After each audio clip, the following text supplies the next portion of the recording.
Hello السلام علیکم، کیسے ہیں آپ سب؟ انشاءاللہ تعالیٰ آپ سب خوش و خرم ہوں گے۔ تو اپنا بہت خیال رکھیں اور پازیٹیو سوچیں، خوش رہیں۔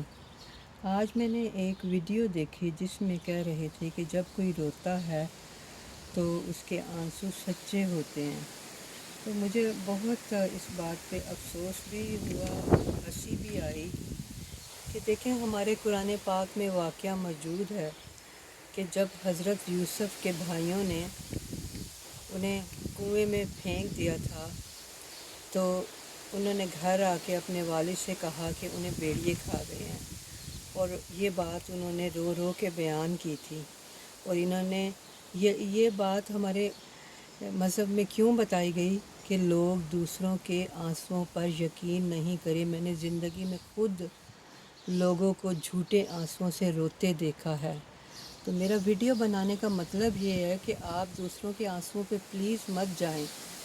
اول تو دیکھیں آپ فیصلہ کرنے والے کون ہوتے ہیں، یہ باتیں اللہ پہ چھوڑ دیں۔ اللہ تعالیٰ خود ہی فیصلہ کرے گا۔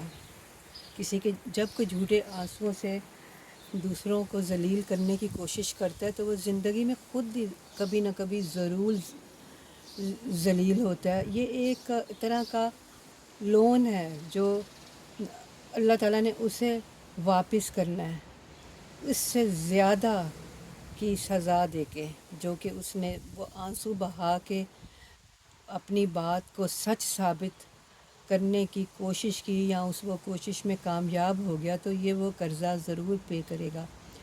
میں ایک اور ویڈیو دیکھ رہی تھی، کسی مولانا صاحب نے بنائی تھی، تو وہ اس میں بیان کر رہے تھے کہ ایک آدمی حضرت محمد صلی اللہ علیہ وسلم کے پاس آیا اور رو رو کے بیان کرنے لگا کہ اس کی بیوی بہت خراب ہے اور وہ اس کے سے بہت تنگ ہے۔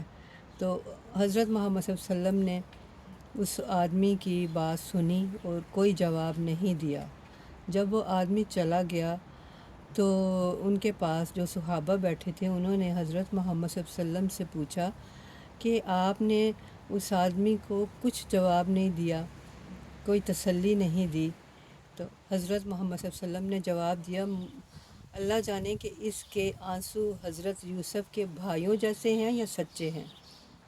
دیکھیں انہوں نے بھی اس بات کا فیصلہ نہیں کیا، اور میں وہ ویڈیو جو میں نے دیکھی جو وہ یہ کہہ رہے تھے کہ جب کوئی روتا ہے تو وہ انسان سچا ہوتا ہے۔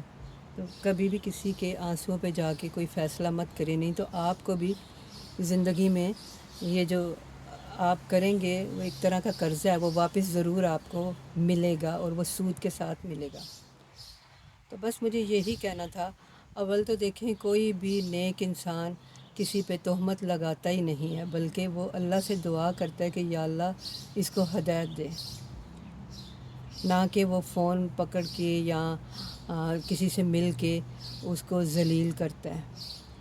تو جب بھی کوئی عورت یا آدمی ایسی حرکت کریں تو آپ سمجھ لیں کہ اس کا اپنا کریکٹر ٹھیک نہیں ہے۔ نیک لوگ کبھی بھی یہ نہیں کرتے۔ تو بس مجھے یہ ویڈیو دیکھ کے بہت افسوس ہوا، جس کی وجہ سے میں نے یہ ویڈیو بنایا۔ تو صحیح ہے، آپ اپنا خیال رکھیں، خوش رہیں، تو اور پازیٹیو سوچیں، اور پلیز میرے چینل کو لائک کریں، سبسکرائب کریں، شیئر کریں۔ تھینک یو، خدا حافظ۔